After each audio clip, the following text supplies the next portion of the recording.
Have you ever heard about Nibiru? A fascinating celestial body, Nibiru holds a special place in the ancient Babylonian cosmos. Its name, an Akkadian term, translates to crossing place or place of transition. The Babylonians associated Nibiru with the deity Marduk, signifying its prominence in their celestial narratives.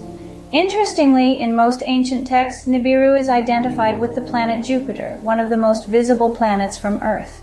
Its representation in Babylonian texts is quite intriguing. For instance, in Tablet 5 of the Enuma Elish, one of the oldest known creation myths, Nibiru is possibly referred to as the pole star. This could be Thuban or Kochab in the constellation Ursa Minor, depending on the specific time frame of the reference. The allure of Nibiru extends beyond its celestial identity. Its rich presence in ancient texts and its intriguing associations have spurred numerous interpretations and theories. Some even venture to suggest that it might be an actual planet or brown dwarf in our solar system. But these claims often find themselves on the fringes of mainstream scientific discourse. So the question remains, is Nibiru just a celestial body of ancient texts or something more? As we delve deeper into this enigmatic entity, perhaps we'll find some answers. The term Nibiru isn't just found in Babylonian texts, but also in Sumerian cuneiform tablets and writings dating back 5,000 years. These ancient inscriptions were crafted by the Sumerians, a civilization that thrived in the fertile lands nestled between the Euphrates and Tigris rivers. This region, now part of modern-day Iraq, was once a cultural and intellectual hub, where the concept of Nibiru was born and nurtured. So let's delve into the Sumerian interpretation of Nibiru. To them, Nibiru was more than just a celestial body. It symbolized a crossing point, a place of transition. This is reflected in the literal translation of the term Nibiru, which means planet of the crossing. The Sumerians visualized this concept through the cuneiform sign of Nibiru, often represented by a cross or various winged disc. This imagery is intriguing, isn't it? The cross, a symbol of intersection, of meeting points, of crossings. The winged disc, a representation of celestial bodies, of flight, of higher realms. Together they paint a picture of a celestial crossing point, a space where paths meet, a place of transition. But it wasn't just the symbolism that was important. The Sumerians' understanding of Nibiru also carried implications for their understanding of the cosmos. In opposition to the phrase Iteberu, which means who used to cross, it suggested that Nibiru refers to a stationary point in the heavens, a point of stillness amidst the cosmic dance of celestial bodies. Also, there's a fascinating twist.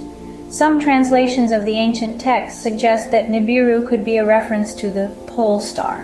While it's agreed that in later periods Nibiru denoted a planet for the earlier translations, the pole star interpretation is used. This introduces a whole new dimension to the discussion, doesn't it? The pole star, after all, has been a guiding light for travelers throughout history, a constant point in the ever-changing night sky. The Sumerian understanding of Nibiru, therefore, is a rich tapestry of meanings and interpretations. From a crossing point to a celestial guide, it's a concept that has intrigued scholars and sparked debates for centuries. But could this ancient sign hold the key to a cosmic secret? We might just be starting to unravel the mystery. Stay tuned as we delve deeper into the astronomical perspective of Nibiru in the next segment. Some authors argue that Nibiru isn't a myth, but an actual planet or brown dwarf in our solar system. Yes, you heard it right. There are theories, albeit controversial, that suggest the existence of Nibiru as a celestial body within our very own solar system. Astronomers of ancient times, with their primitive tools and unaided eyes, have been said to provide evidence of Nibiru. Their meticulous observations and calculations, inscribed on clay tablets, have been interpreted as references to a large planetary body. While mainstream science often dismisses these claims as fringe or pseudoscience, they nonetheless spark fascinating discussions. Now let's delve into the theories proposed by modern proponents like Zecharia Sitchin and Burak Eldam. These scholars, renowned for their work on ancient civilizations, argue that the Nibiru mentioned in Sumerian records is indeed a large planetary body. Their research suggests that Nibiru has a highly elliptical orbit, taking it on a grand journey around the Sun every 3,630 years. It's an orbit that's not unlike that of 2000 CR 105, a a small distant object in our solar system with a similarly elongated path. If we pause to consider the enormity of such an orbit, it's no wonder Nibiru remains elusive. Its long journey would take it to the far reaches of our solar system, far beyond the known planets, only to swing back towards the sun after millennia. It's a cosmic game of hide and seek on a scale that's truly astronomical. But what if these theories hold water? What if there's truth to these ancient records and modern interpretations? What if Nibiru, the planet of the crossing, is more than just a myth? It's a tantalizing possibility that challenges our understanding of the cosmos. Could our solar system be hiding a 12th member? It's a question that continues to intrigue scholars, astronomers, and space enthusiasts alike.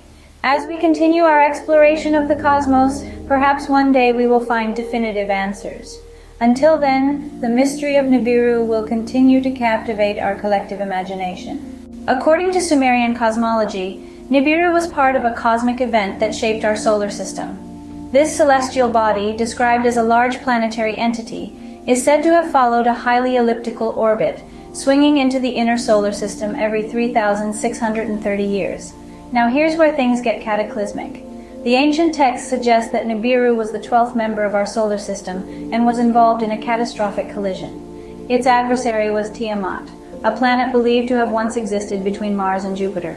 Imagine the magnitude of this event. Two celestial bodies, one of them a massive planet, colliding in a fiery dance of destruction and creation. The outcome of this cosmic clash, according to Sumerian records, was monumental. The impact is said to have birthed Earth, the asteroid belt, and our very own moon. Yes, you heard that right. Our planet and the glowing orb that lights up our night sky could have been the result of this ancient cosmic collision. But how could such a collision happen, you ask? Well, for a long time, scientists believed it was impossible for large celestial bodies to collide due to the intense magnetic forces at play. However, this belief was turned on its head with the introduction of the Orpheus theory. This theory, named after the Greek mythological figure Orpheus, proposes that celestial bodies can indeed collide given the right conditions. The Orpheus theory breathed new life into the concept of celestial collisions, even leading to simulations of such events. Imagine our Earth in all its vastness colliding with an object half its size. It's a concept that sounds like it's straight out of a science fiction novel, but these simulations suggest it's a possibility. So we're left with a tantalizing question. Could this ancient myth, passed down through millennia, actually be a historical record of a cosmic event? Could the story of Nibiru and Tiamat offer us insights into the formation of our own planet? Beyond its astronomical significance, Nibiru also holds a place in Sumerian mythology as the home of the Anunnaki. These were not your average gods or celestial beings. The Anunnaki were described as a technologically advanced human-like alien race, a concept that both baffles and intrigues us even today. Renowned historian, author, and archaeologist Zecharia Sitchin, a strong proponent of this theory, even went so far as to claim that the Anunnaki survived the catastrophic events that shaped the solar system. His research suggests that they had a civilization far more advanced than anything we have yet achieved. But of course, these are not universally accepted ideas.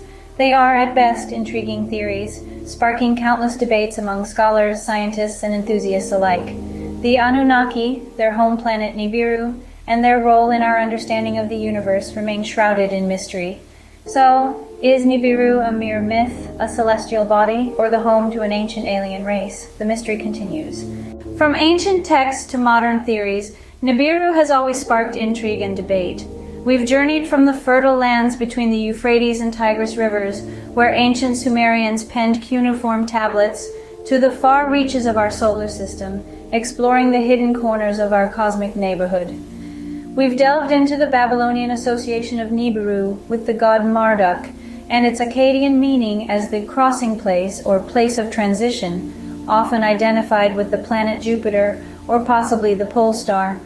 The astronomical perspective brought forth theories suggesting Nibiru as a planet or brown dwarf in our solar system, while others dismiss these as pseudoscience.